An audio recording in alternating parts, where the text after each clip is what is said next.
মধ্যপ্রাচ্যে সুনির্দিষ্টভাবে বললে পারস্যে যে যুদ্ধ শুরু হয়েছে ইরানকে কেন্দ্র করে, সেই যুদ্ধ আসলে ঠিক কতদিন চলবে? যদিও নানান তরফে নানান ধরনের ব্যাখ্যা রয়েছে। আপনারা যদি আন্তর্জাতিক গণমাধ্যম দেখেন, BBC, CNN, Al Jazeera, Fox, ABC, CBC, এমনকি আরটি নিউজ, সবাই এক ধরনের ধারণা করছেন এই যুদ্ধটি সম্ভবত আরও 3 সপ্তাহ চলতে পারবে। কিন্তু প্রেসিডেন্ট ডোনাল্ড ট্রাম্প তিনি বলছেন এই যুদ্ধ কমপক্ষে 4 সপ্তাহের প্রস্তুতি নিয়ে শুরু করছেন, যেটি 1 মাস অবধি চলতে পারে।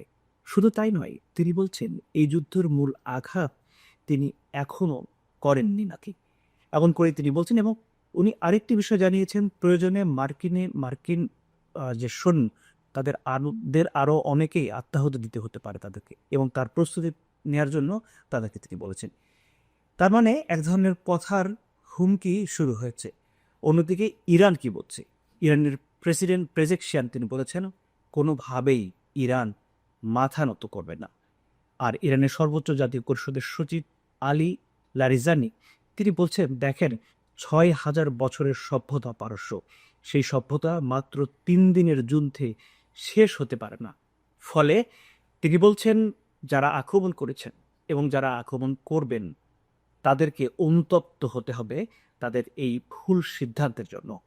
এটি হচ্ছে ইরান যুদ্ধ নিয়ে সর্বশেষ বার্তা, যেটি আমি বলছিলাম যে আন্তর্জাতিক গণমাধ্যমগুলো এভাবেই বলছে, এবং তারা বলছেন আসলেই এই যুদ্ধর পরিধি দিনকে দিন বাড়ছে।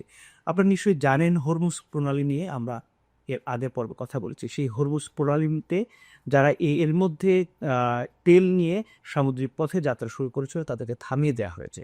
তার মানে হরমুজ প্রণালী, যেটি পৃথিবীর পরিচালনার কণ্ঠনালী বলা হয়। কি কারণে কণ্ঠনালী?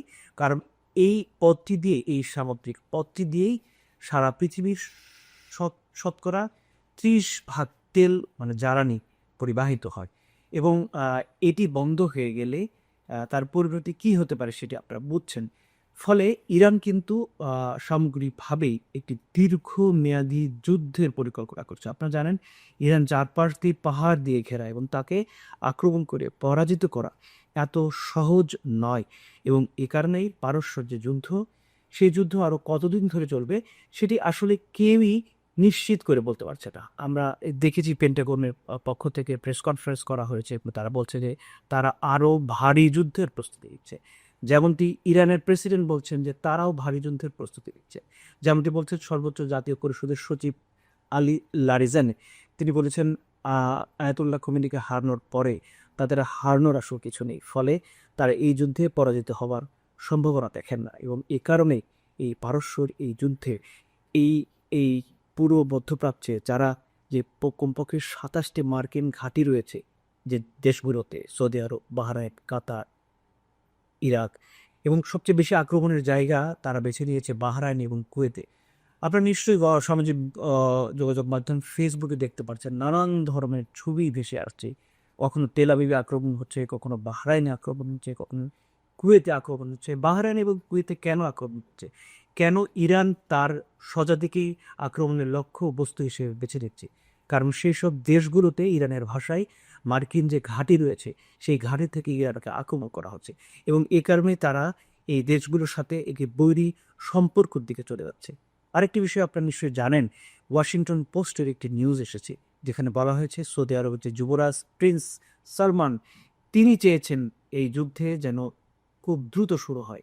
মানে মার্কিন যুক্তরাষ্ট্র এবং ইসরায়েল তারা যেন খুব দ্রুত ইরানকে আক্রমণ করেন এবং পরাজিত করেন, এই ধরনের খবর একটি গণমাধ্যমে উঠে এসেছে। ফলে ইরান যে মধ্যপ্রাচ্যে পারস্যে একদম একা সেটি কিন্তু স্পষ্ট হয়ে উঠছে। যদিও আমরা দেখতে পাচ্ছি রাশিয়া এবং চীন সাম্প্রতিক সময়ে কথা বলেছে। চীন বলেছে ইরানের সার্বভৌমত্বকে তারা সম্মান করে, এবং সেই সার্বভৌমত্ব যেন বজায় থাকে তার জন্য ইরানের পাশে তারা থাকবে। একইভাবে রাশিয়া কথা বলেছে, তারা বলেছে ইরান যেভাবে যুক্তরাষ্ট্র এবং ইসরায়েল আক্রমণ করছে তারা একে জনগণের একটি আইন বলে অভিহিত করেছে। এর এর বেশি যদিও এই দুটি দেশ ইরানের পাশে দাঁড়াতে রাজি হননি, তবে ইরান বলেছে তারা এই যুদ্ধে একাকী হলেও তাদের যে 6,000 বছরের সভ্যতা, সেই সভ্যতা টিকিয়ে রাখার স্বার্থে শেষ রক্ত বিন্দু দিয়ে লড়বে। এটি ছিল আমার কাছে সবশেষ।